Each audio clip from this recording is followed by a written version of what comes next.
Hello everyone. In this video, we're going to talk about an ethical dilemma called the trolley problem.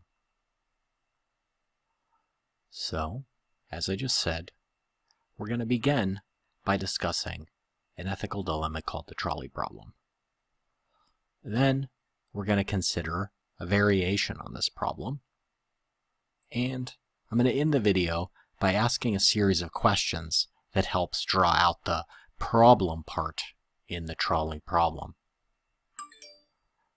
So, this is the first variation on the problem. It's called the trolley driver version. Okay, so we have a trolley or a train that's going down a set of tracks.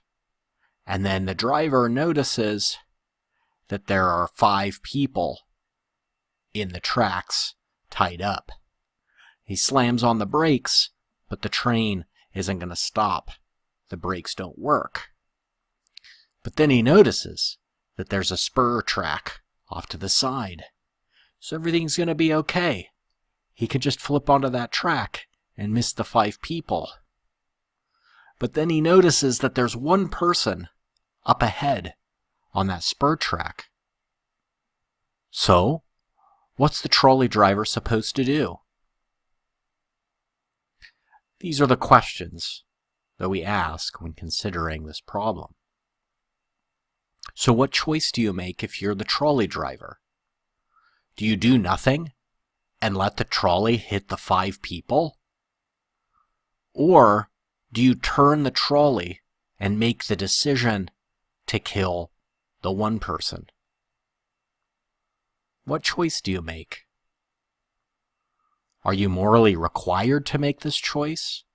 Meaning that you don't have a choice, to do otherwise would be morally wrong? Or is it the case that it's simply morally permissible for you to make the choice and flip the trolley onto the single track? This is to say, you don't have to do it, but morally speaking, it's okay if you do it. So, these are the questions that are important to ask yourself about this version of the problem. Now let's consider another version that seems similar, but we'll see that it leads to different outcomes. This is the surgeon version of the problem. Okay, so here we have a great surgeon. She's very, very good, and what she specializes in is organ replacement. And these are her 5 patients, and every single one of them needs a different organ. So the guy on the left, maybe he needs a heart. The 2 women in the middle, maybe they each need a kidney. One of those guys needs a lung, and the other guy needs something else. So each of these 5 patients need an organ, and without it, they're going to die. Okay? So, one day, the surgeon, who has these 5 patients that are all going to die if they don't have their organs transplanted, comes across this nice fellow in her office. Now, it just so happens that this guy is a perfect match for all 5 of the organ donors that need organs.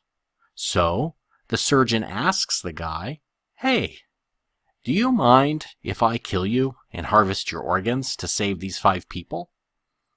Of course, the guy does not want to do that, and so he tells the surgeon, "No, you cannot kill me and harvest my organs." So, should the surgeon just knock the guy out and harvest his organs? So here's the questions that we need to ask ourselves in this situation. Again, what choice do we make? Do we kill the man in order to save the other 5 patients, or not? And why is it that we make this choice that we make? And again, are we morally required to make this choice?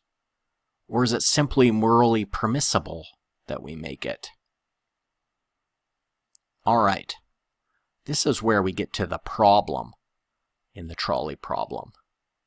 So, why is it in the trolley driver case that it seems okay for the driver to turn his trolley, which I think is generally what most of us think he should do, while in the case of the surgeon, it doesn't seem okay for her to remove the young man's organs? Notice that in both cases, one person will die if the agent acts. So the agent in the case of the trolley driver example is the trolley driver, whereas the agent in the case of the surgeon example is the surgeon, right? So in both cases, if that person acts, one person dies, but 5 lives will be saved. What explains the moral differences between these two cases? It seems like they should be the same, but we absolutely have different feelings about how each of these situations go. So the question is, why is that?